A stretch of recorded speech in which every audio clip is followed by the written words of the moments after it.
Дастаҳои Хуҷанди Тоҷикистон ва Марви Туркманистон бозии худро дар марҳилаи плей-оффи ҷоми Конфедератсияи футболи Осиё дар минтақаи марказӣ доир намуданд.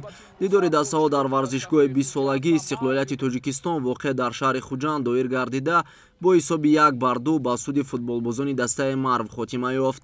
Аз оғози қисми аввал шогирдони Фарух Маъруфиев рафти бозиро пурра ба ихтиёри худ гирифтанд ва бо ҳуҷумҳои пайдарпайи хеш зуд хатти ҳимояи рақибро рахна мекарданд.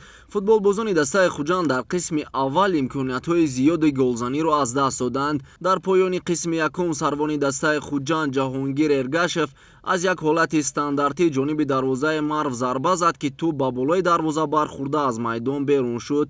қисми дуюм бо ҳуҷумҳои тарафайн оғоз гардид. Дар дақиқаи 50 бозигари дастаи Хуҷанд Азизбек Ҳаитов як имконияти мусоиди голзаниро аз даст дод. Дар дақиқаи 55 туркманҳо пас аз як ҳуҷуми бобарор ҳисобро кушоданд. ҳамлавари асосии дастаи Марв Мурод Яхшиев аз партофти ҳамдастааш истифода намуда ҳисоби рақобатро 0-1 намуд. Дар дақиқаи 79 вохӯрии шогирдони Фарух Маъруфиев голи ҷавобиро заданд. Парвиз Боқиев бо зарбаи қавии худ тӯбро вориди дарвозаи Марв намуд.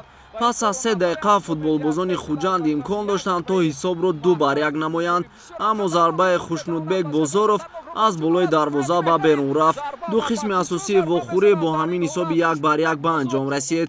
Барои муайян намудани ғолиб ду қисми иловагӣ иборат аз 15 дақиқаи таъин шуд.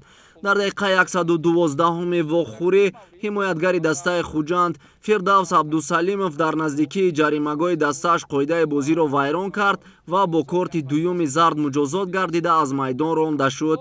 Футболбозони дастаи Марв аз ин ҳолати стандартӣ истифода намуда голи пирӯзиовари худро заданд. ҳамлавар Мурод Овезмурадов бо зарбаи сар тӯбро вориди дарвозаи Маҳдӣ Аминӣ намуд. Бо ҳамин тартиб дидори дастаҳои Хуҷанди Тоҷикистон ва Марви Туркманистон дар марҳилаи плей-оффи ҷоми Конфедератсияи футболи Осиё дар минтақаи марказӣ ба анҷом расид ва тими Хуҷанд аз идомаи сабқатҳо бенасиб монд. Дастаи Марв бошад роҳи худро ба марҳилаи гурӯҳии мусобиқа ҳамвор сохт. Что сказать, очень тяжелый был матч. Все ребятам спасибо, очень огромное спасибо. Очень тяжелый, конечно, спасибо команде Худжанту. Достойно играли. Спасибо большое всем. Конечно, мы первый раз выходим в групповой этап.